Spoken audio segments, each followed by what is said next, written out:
And that brings me to three major points I want to make about this question: is Donald Trump racist? Number one, the question is clearly no. And the reason why is because go look up his history with black people before he became the president. Before he became the president, before the media turned on him, before hip hop turned on him, Hollywood turned on him. Go look at it. If someone is so racist, why would they have a picture with Muhammad Ali? Why would they have a picture with Rosa Parks? Why would he have a picture with Oprah? Why would he have a picture with Al Sharpton? Like, there are so many prominent black people in the community historically supported him, spoke on behalf of him in a positive light, took his money, and recognized him. Now all of a sudden that he ran for president, he's a racist. The reason why people see him that way is because that is the propaganda machine, also known as the fake news media. That is what has happened. You cannot pull up a legislation, you cannot pull up an executive order, you cannot pull up a speech, you can't even find a physical act with this man doing something that is racist. But you know what you can find?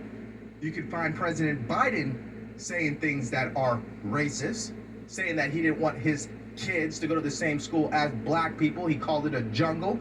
That is recorded history. Matter of fact, his own Vice President Harris called him a racist during the 2020 presidential debate. But the media is not going to bring that up because they want to paint this man in the worst light so people don't vote for him. So that's my point number one. Point number two, you saw the second individual, right, that was asked that question, and he was like, yeah, I think he is. And then the follow-up question, which is the best question ever to ask people who have Trump derangement syndrome, they just shut down. But I would always do this. It's not about convincing anyone. Just ask them questions. Oh, really? Why do you think that?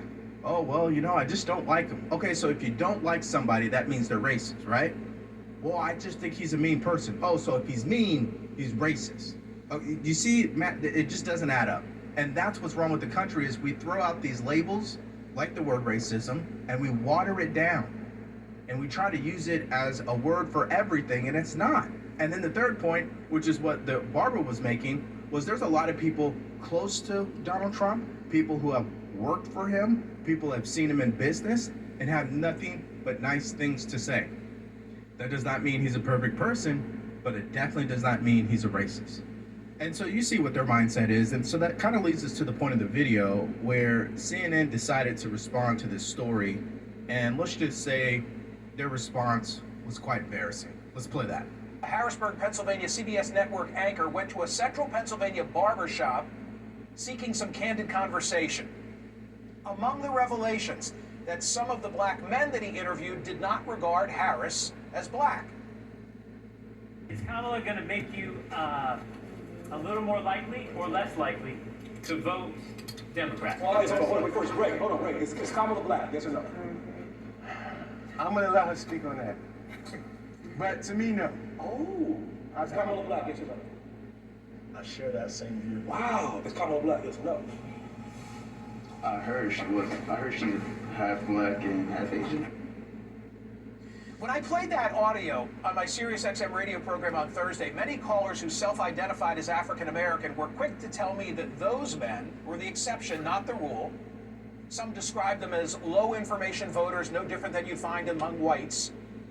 Trump is outperforming other Republican presidential candidates for the black vote. Recent polling by the New York Times and Siena shows him capturing 23% of the black vote. Compare that to the last GOP nominee, Mitt Romney, who in 2012 received only 6% of the black vote against Barack Obama. Okay, so this guy, I mean, just ridiculous take, right?